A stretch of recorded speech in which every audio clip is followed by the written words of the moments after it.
Yeah. So as I say, the Kenya Data Protection Act now became law. And there are not many people. So there are very few. Actually, there are less than 5 people who are talking about this. So I said. So when pandemic came, I saw an opportunity here. What do I do with pandemic time? Because there was a lot of time. So I enrolled for a PhD. Because I realized if I do a PhD, I'll be the first one to do a PhD analyzing the Data Protection Act. You didn't have Netflix? Yeah. You didn't have Netflix? I mean, I was bored. You know, you're making the rest of us like we're not serious in life. So, I mean, I'd always wanted to do a PhD, but I was always postponing it. So I saw the pandemic. I mean, I didn't know how long the pandemic will be. So I thought this is opportunity. I will have some time at the very least, at least an hour or two per day to deal with this thing. So I did a PhD on data protection, analyzing the Data Protection Act, and I like to say it's the first PhD to analyze. Doctoral study to analyze the Data Protection Act. Is it published? I mean, you can find it online, but it's not in the strict sense of academic publishing, not yet. Okay. So with this work that I was doing, so I was able now to, in the last several years, I've able to help different corporations, small, large, private, international, intergovernmental. I had opportunity to work for ECOWAS. I had opportunity to do some work with some clients in the Ukraine, in South Sudan on data protection, just because of my interest and my skills, because I also got the international certifications on this. And with this, we also created a community of data protection enthusiasts. So we created a data privacy and governance society around 2 years ago.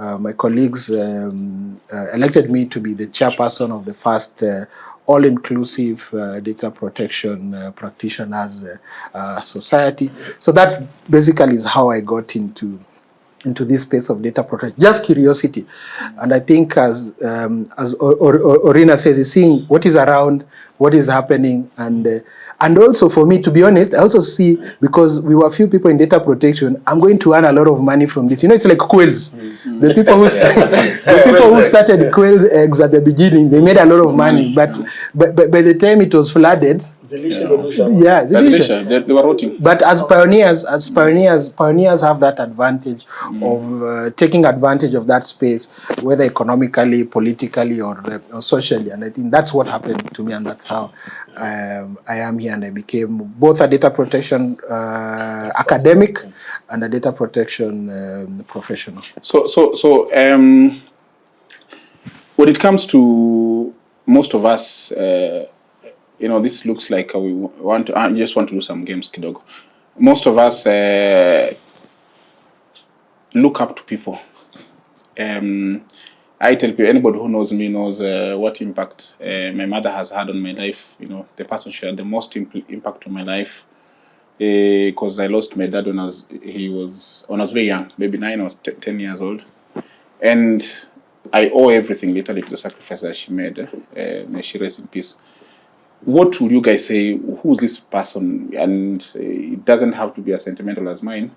That has had the most influence on you growing up. And in what way? For me, my mom was super illiterate. I knew her Bible quite well, and she just insisted that we had to do this education thing. As a teenager, the most boring thing is to be in school. And now anything good that I have is because she insisted on that.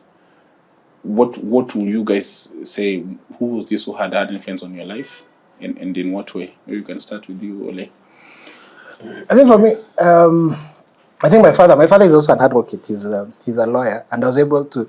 So he will invite us to his law firm to work, and we will do some menial things like cleaning, arranging files, etc. So he provided that interest and opportunity for us. Mentorship, basically, to see how he runs his business.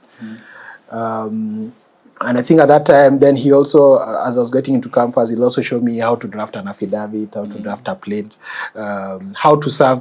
Of course, one of the biggest work I will do is becoming a clerk, service. And that time service, one, you're doing the first document you're serving in El Selassie. The Now people are serving on email. They don't know. The second one you're serving at university way. And there's no fare. And there's no fare. There's no Uber. It's on foot. And yes. But you see, as a young person, that was exciting because I also got to get into different law firms. I also got to understand. I also was in a position to take him to court. And also to know what your journey would not be like, because for the longest time, you know, before he joined the bench, he's ran his own practice in arbitration and all that. You had never like took that journey. Somehow you never like really spent, you know, most of people say, my father has had this law firm, this is the end. You diverted, you know, to constitution and all that, yes? Yeah. Which is not his specialty. But you see, also being that space, but I would say that he had the biggest influence because he provided that. I don't think African people actually get their children into their areas of business and take them through. I'm just wondering what conversation you had with him. So that's what I'm trying to explain. So he showed us this is. He told me this is what legal practice is all. So I understood what running a law firm is all about. But at the same time, he also took up arbitration when people. He became an arbitrator when people are not taking up arbitration. Okay. So what that taught me that I'm able to look at what are emerging areas of law. Because at that time he realized there's this thing called arbitration that people are talking about. So what did he do? He got into arbitration and became a chartered arbitrator. Also with that, because of that work, I've been being the person who provided the pivotal role. But with that process, I also got through other mentors. I mentioned Dr. Ekuru Okot, who I worked with under Kituo cha Sheria, and he mentored me and brought me to the Committee of Experts in Constitutional Review. At that time, the most interesting thing, when I was Dr. Ekuru's PA, at that time the chairperson of the Committee of Experts was Senior Counsel Nzamba Kitonga. Zamba Kitonga also told me, now you'll also be my PA. So I was a PA of the secretary and a PA of the chair. So, and also, so at that point, I can say that within my journey, apart from my father being the pillar in terms of, but there are also very many mentors along the line. And I can mention, these are physical, Dr. Ekuru, Senior Counsel, Nzamba Kitonga. But also, at the same time, there are also online mentors, like my data protection enthusiasm. I followed people online on social media, especially on LinkedIn, and I got mentors who don't know that I exist. Because I'll read their blogs, I will look at their, I will watch their YouTube, listen to their podcasts. So there are those different mentors who have played a role. Because I usually say there's no self-made person. No. We all made. There's always somebody who contributes to a journey, and that's I think how I can explain people who've had impact. So all self-made people is a mediocre work of art. Anash, what has the most influence on you?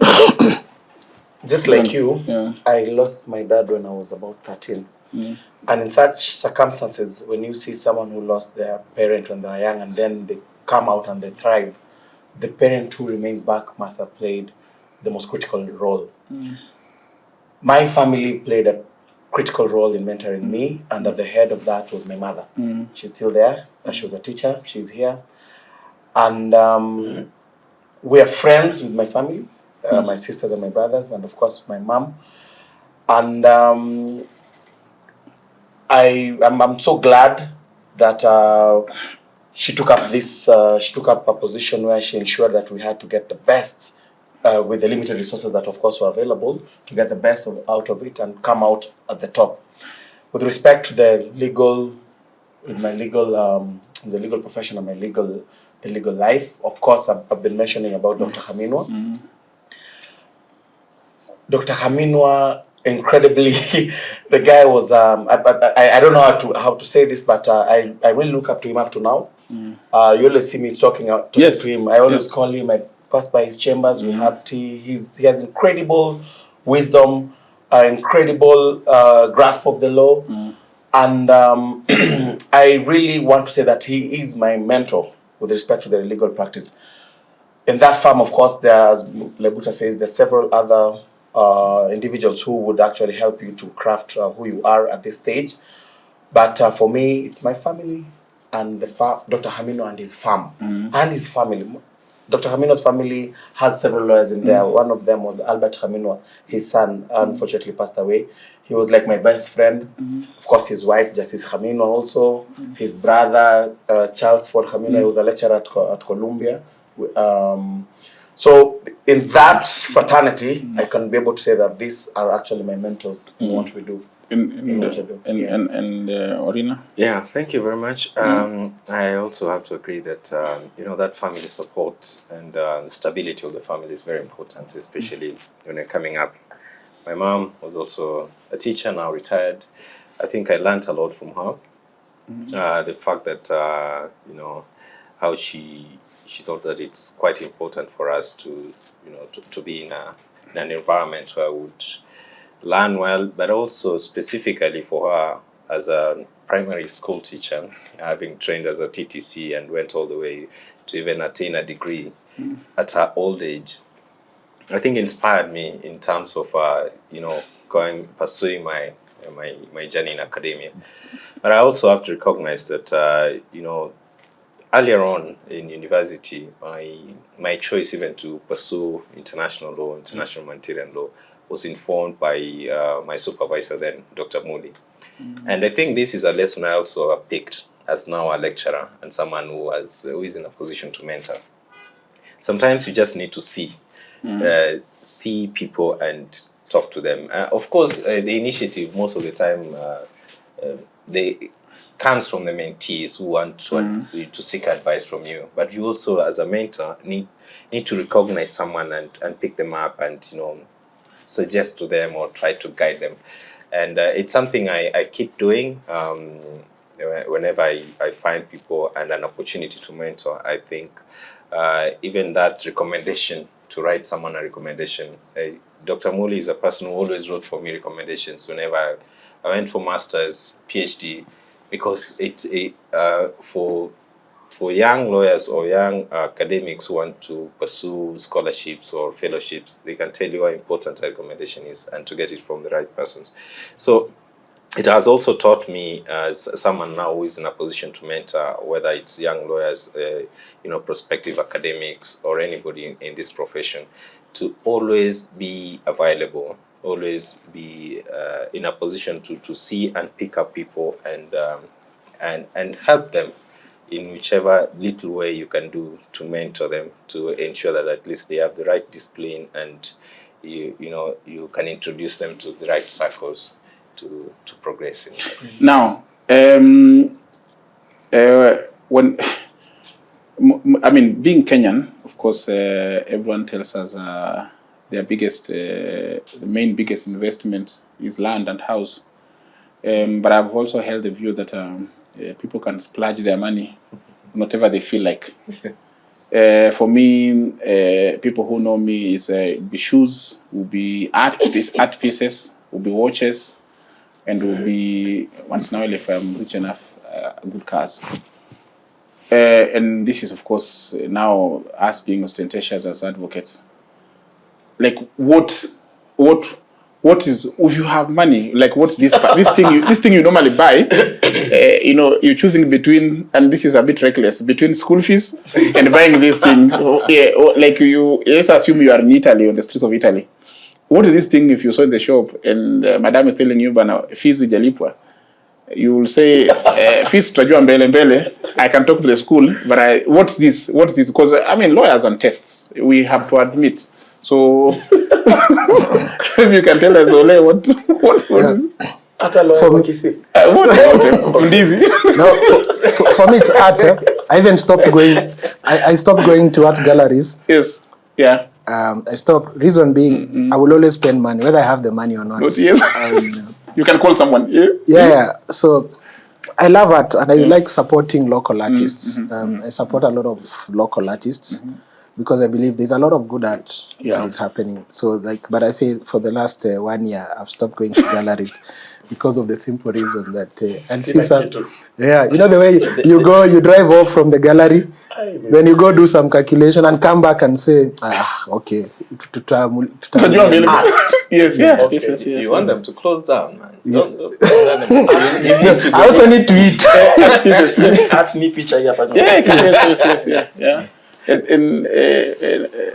Well, for me, it has to be a good shoe. I think that is something I would. Yes, that's for you. It's from even from university. Yes. Yeah, and I've always even when we are at our brokest, we would go to Soko West and try to find the best mtumba that would really be fashionable at that time. So I think it's an obsession I would still. Yeah. I love music. Yes. I love music to the point that I buy tickets to concerts outside the country. I go and catch Fali in France. Yeah. I want to go and catch. I once went for Beyonce's concert in London. Kofi Olomide, I went to his concert in Dubai. Those are the kind of things. I love music. I love to promote artists, even local artists here. I have a small establishment somewhere. And I used to promote local artists every Thursday. There was a local artist was performing somewhere. I don't want to mention the name of the place. Yeah. It's like mambo yangu sana. Yes. Yeah. I go for, other than luku hiyo ni lazima. Yeah, luku, yes. Yeah, luku hiyo, that's hiyo ni lazima. But for me, music, I would go crazy for music. I'd go crazy for music. Yes. And through that, I've been able to interact even with the artists themselves. And I mean, you've got, the thing about the profession is this. Ole has just talked about art. I'm a huge collector of art. And if you came to law firm, you'll find we do showcase a lot of the art pieces we have. We are showcasing on behalf of artists, and people can buy and all that. And we've gotten clients from those spaces. So that's interesting. And its ability to see legal fees, because once you spend the money, you need the money back. Yeah. For instance, this music thing, and my zeal and my love for music, and to spend incredibly stupid on music, I've now been able to close down clients. Like Sauti Sol, those are my clients, and through Sauti Sol, I was able to get Akina Davido. Kofi Olomide is my client, and through Kofi Olomide, I've been able to get Akina Fali. Yes. And I have a portfolio because of that. Yeah. So similar to what you're saying, that you've been able, through that space, you're getting clients. Even me, through that space, I'm getting credible clients. And yes, and sometimes when you get older, and I know most of us are starting not to be too young. You can check your hair complexions. Hana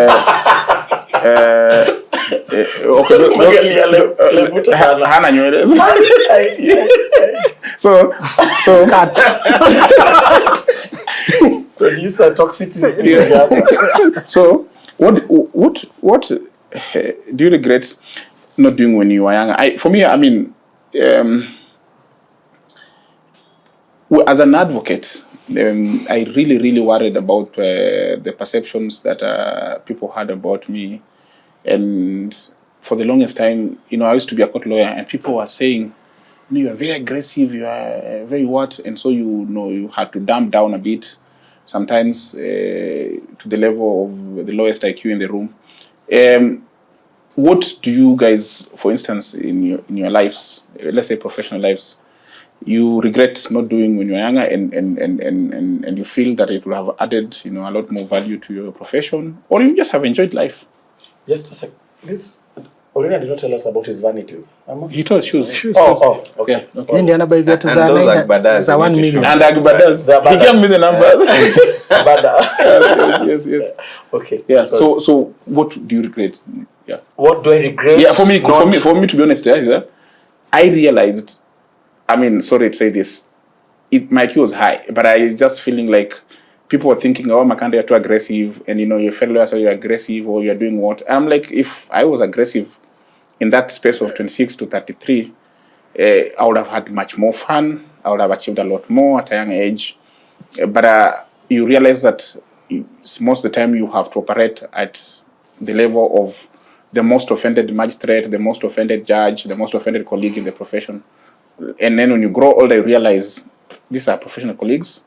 They can take whatever you want. You're representing a client. If they don't want, it's too bad. Yeah. My biggest regret is I was not able to join the social clubs early enough. The current country clubs, the Muthaiga golf clubs. I regret not joining these clubs early enough. I have come to know about the the advantages, the positives from these clubs late in life. So I really regret. I've not yet joined yet. Still, Orina can introduce you. he's in 6. But anyway, yeah, I really that's the only regret with respect to my profession. Yeah, joining this clubs. My friends some of my friends who joined this social clubs, I'm doing well. They're also doing well, but I think if I joined those clubs, I would have been doing much better. Yeah. So then, particularly in our profession as lawyers, and if there's any young lawyer out here who's listening to us, join these professional clubs. You will find good connections, associations in those clubs. Those current clubs, Muthaiga clubs. I don't know much about it, but I think 3 weeks ago, I have a client who's been asking me to meet him at Muthaiga Golf Club. For the past 3 weeks, Thursdays, I've been meeting a certain client at Muthaiga Golf Club. And just seated there, the individuals who passed through, the social, the interactions, I thought to myself, I should have been here long time, quite, and even advocates in my peers. I would see an advocate passing around with a golf, and I'm not regretting sana, but I'm regretting the fact that I would have been maybe MNO. Yes. But yeah, that's the other thing I regret. I did not forge friendships with my friends to form partnership early enough, proper partnership early enough. Going out solo as an advocate in the streets, it's you are the business development guy, you are the marketing guy, you are the going to court. You are the one going to court, you are researching and everything. But if I'd formed partnership with my friends after just leaving law school, would have distributed this kind of work and would have been bigger. So those are kind of things that I regret. And for you?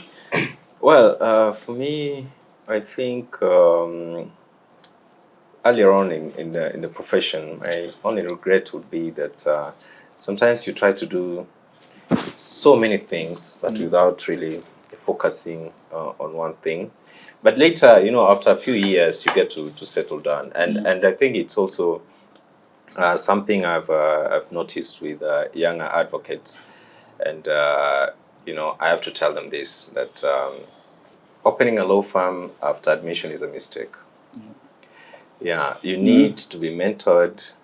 You need at least to establish the right connections. You need to relate with the people who can show you where to find the work. But for me, I traveled a lot, which eventually paid off. But at the beginning, I started feeling that I'd lost a lot of ground. I come back and my peers are big shot lawyers, but then with time, you get to try to focus on something and try to build yourself around that thing.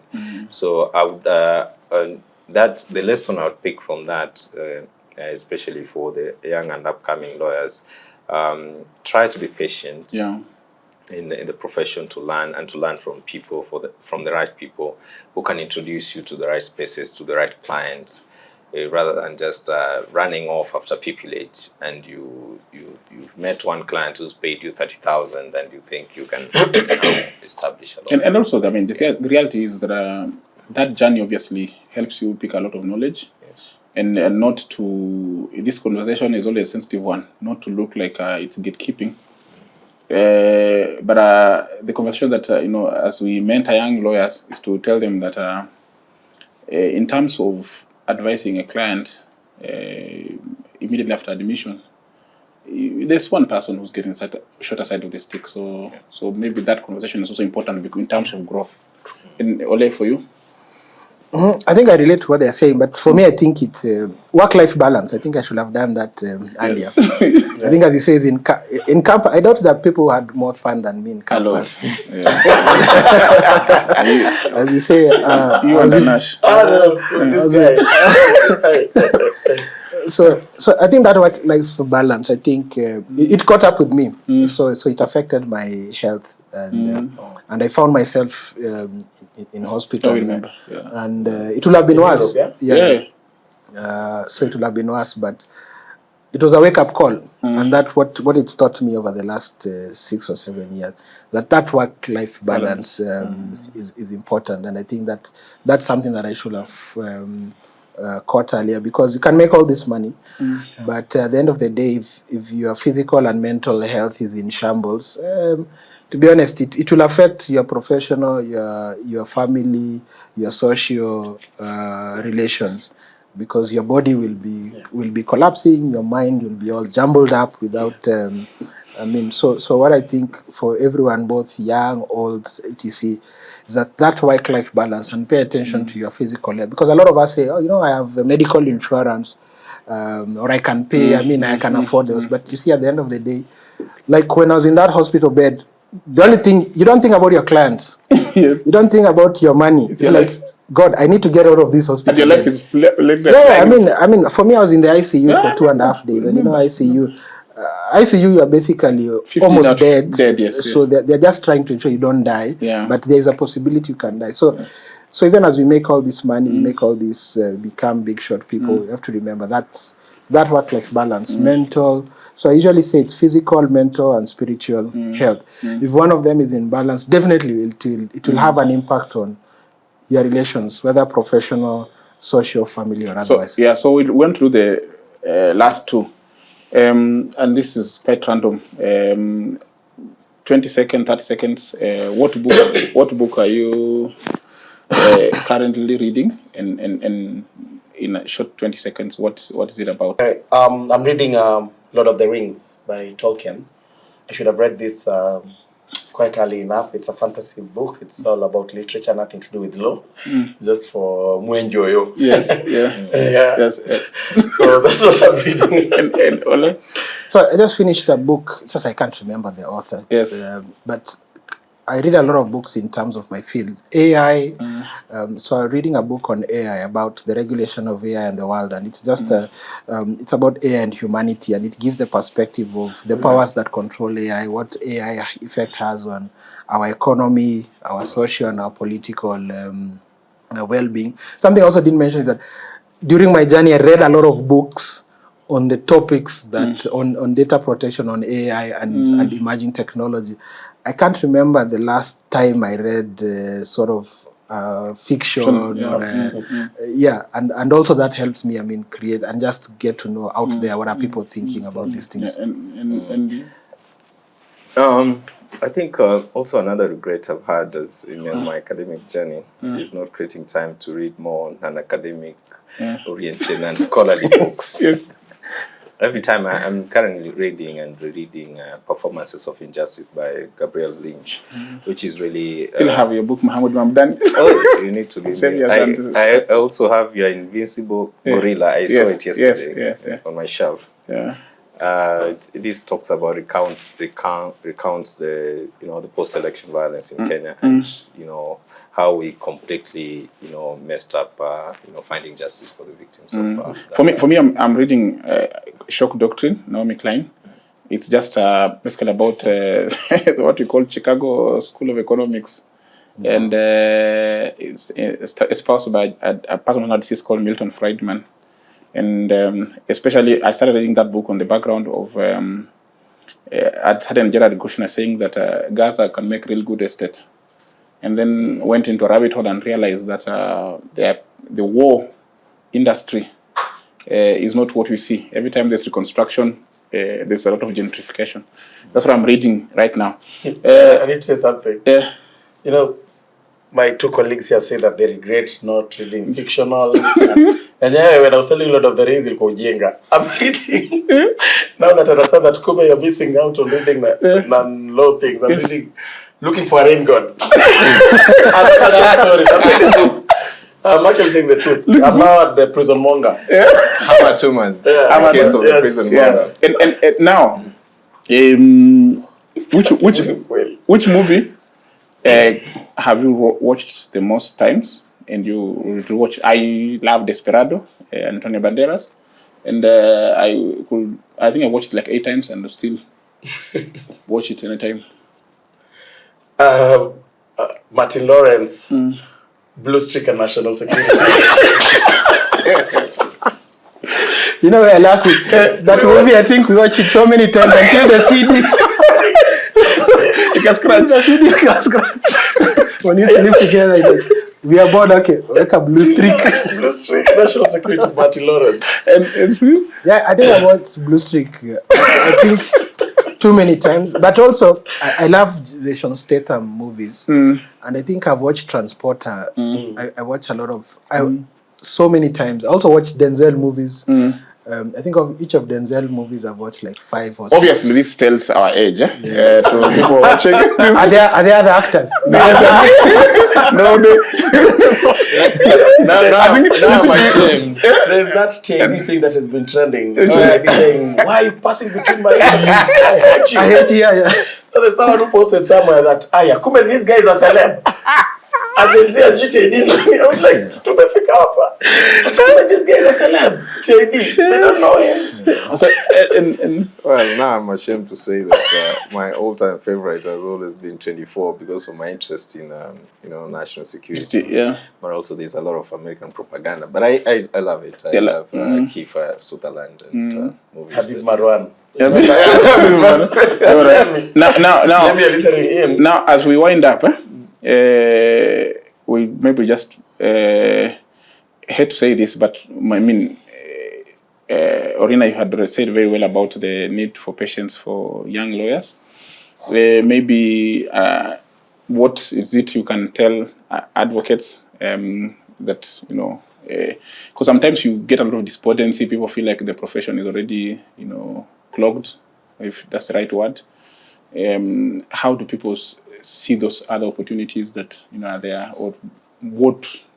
I mean, there's no script, but you have lived these experiences when we were all 4 of us in university. We were all just scared of getting a place for pupillage. Yeah. And it was a very scary. I remember Orina and I, and one of our friends who had one coat, black coat, and all of us had a black trousers. Don't worry about the body sizes now, but at that time we used to wear the same size. Yeah. And we would be called to interview almost in all the law firms, the 3 of us, and we will change in the basement. That coat, we just had one coat. So after he does the interview, he gives the coat, he comes downstairs. So you just hope that you're not meeting in the lift or something. So like this journey, sometimes, and it's not to say that super successful, but you've managed to make something out of the profession. What will your parting words for? Yeah, particularly for our young advocates who are coming up. I have to mix my advice with what is actually happening to many lawyers out here. There's this issue of alcoholism that's catching up with lawyers. And one of the main reasons of this is that we as lawyers, we deal with third-party issues, issues of our client. You do not go to bed because your client has an issue somewhere. Ama, you've lost a case and you promised this client that this case is going on so well. Losing this case, the client had to lose their houses, they had to be evicted from their houses, or family issues. Or jailed. Or a father is not able to now have access to their children. The family, those kind of things that, these are the kind of things that mess us as advocates. We are human beings. And if a client comes to me that I want to get access to see my children, and it's a man and he's crying in my office and I'm not able to do anything, at the end of the day, it catches up with me. What do? I hide in alcohol. That's what, these are lawyers and alcoholism. That's the main reason. Dealing with several issues, particularly issues za watu wengine. That uko na zako, niko na shida zangu, nisikiza zako kwa nini, but I have to listen. Unatoa mistari Buddha. Yes. Mbaya sana. Msanii. I'm a very bad man. Mistari, don't. Studio record. Anyway, so I would advise my colleagues, my colleagues, the young lawyers, try and get activities that will help you to come out of alcohol. Gym, the club, gym, the club thing that I've been talking to you, saying over and over. Family, spend time with your family. All of us here, I see you posting with family, kila mahali. Instagrams juu uko Mombasa, unaangalia nini chini ya ocean, na bidii yako. I see you, and I love it. So anyway, we spend time, try and spend time with the family, set up activities with the family. After COVID, Kenyans opened up to several activities, not just going to bars and nini. There's several activities. Tembea Kenya. Try and focus on that. Otherwise, you'll find yourself kwa pombe, and it will, when you get into that reversal, itakuwa mbaya. Kutoka hapo itakuwa mbaya, and definitely that will affect your work. We have several of our colleagues in at our age. We've lost some. We've lost some. Yeah. It's a pity that someone at my level, and ananipigia simu, I send them 500 shillings. At hey, nimekoma mahali tupe 500 bob. I know he's going to drink with to use that to get alcohol. So try and get into activities that will shield you from such kind of things. Issues will always be there. We'll always deal with these issues. They always come. Clients will come. For you to make this money, you need clients to walk into your office. Na hakuna client anakuja kwa law firm kutafuta matumbo ama tinikatie nyama hapi. They are coming with issues. They want you to handle them. Ngori. They want and I mean, you're just playing into what Ole has said. That your life ultimately is more important. You know, we can all floss around about being advocates, but ultimately we are human beings, and life is very important. So that's for you. Yeah. So what Anasha said, but also, whether the profession is not flooded. The opportunities.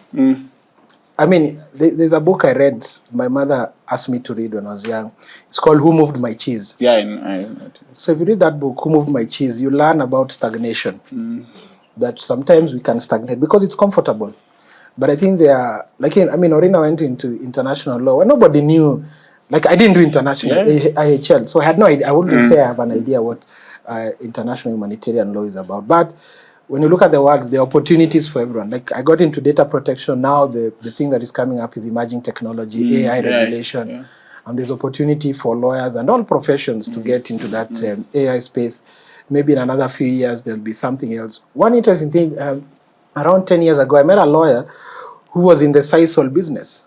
And this guy was making big time. And he was saying, I'm the only lawyer in the sisal industry. And I was shocked. And he's showing me documents. He's exporting sisal to the Middle East, to West Africa. You didn't see like sisal is that important? Makongi. Makongi, exactly. I mean, Makongi. The byproducts of sisal. The Makongi. A lot of it, fabric, ropes. I mean, there's a lot of it. So I think it's just to open our minds and to be open to change. I think when I moved from being a legislative drafter and policy making into data protection, it was a very new field, and people didn't understand what it is. But I stuck there. Yes. And so there's opportunity. The market is never flooded. Somebody says there's always opportunity at the top of your area of expertise. Yes. Yeah. So, and for you, Orina? Well, for me, I agree with the sentiments of my colleagues. Just to add that, recently we had elections, and I remember us joking that there were so many social media groups, WhatsApp. You go there and even, you say good morning and you find 100 people attacking you for no reason. Most of them young lawyers, unfortunately. Yeah. Young lawyers, please. This profession has always been known for its respect amongst the lawyers.